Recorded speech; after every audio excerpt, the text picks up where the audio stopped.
Hi everyone.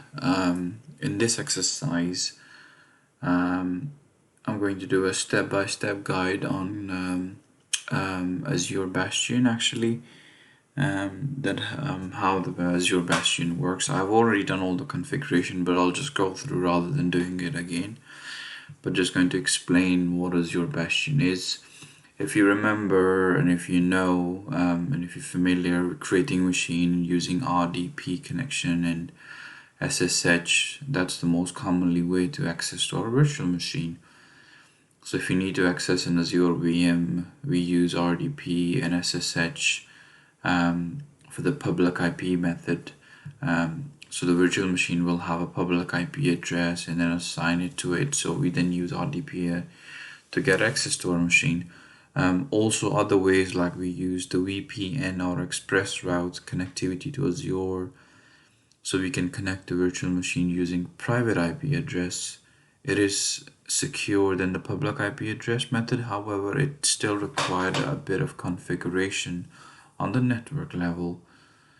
So in Azure Bastion is a solution that we can use to access Azure VM securely without the use of public IP address or VPN connectivity.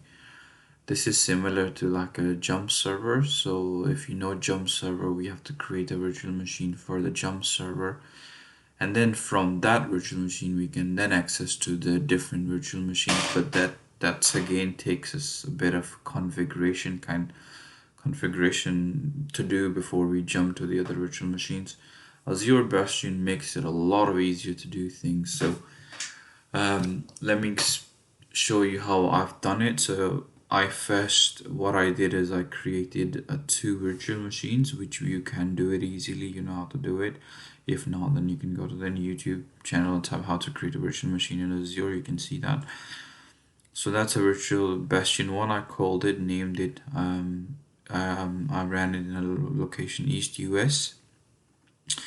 And then you can see that I have Bastion 1 VM here, and then I went to create the Linux machine here. I created two virtual machines. So once the two virtual machine created, I then went to Marketplace and if you type Azure Bastion,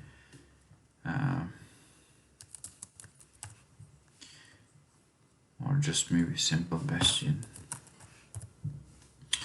If you go to the Bastion, you can see that I created a Bastion. You can just simply go on add and then enter your resource group name, make sure it's the same region, the virtual network which is linked with your virtual machine.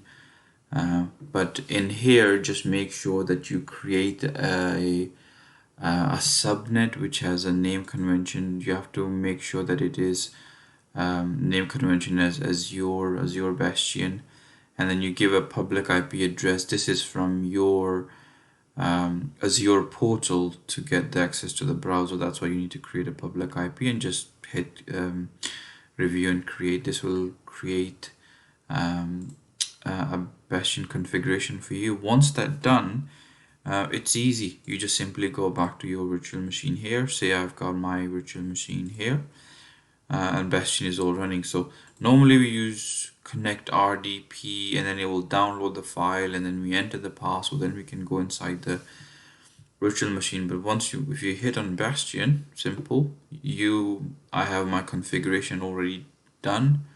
I'll just simply enter the name, say the test user I have, and then password, and then it's just simply open a browser rather than launching a machine for me in a virtual machine. I can just simply control that in my Azure browser, and here you can see I can just simply launch the machine.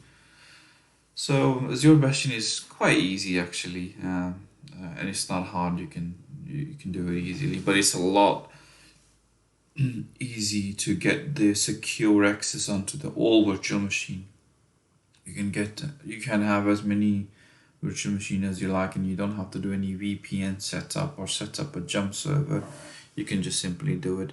Same way I can also do with my other machine, which is a Linux one. I can go connect and do Bastion, and then simply enter my credential.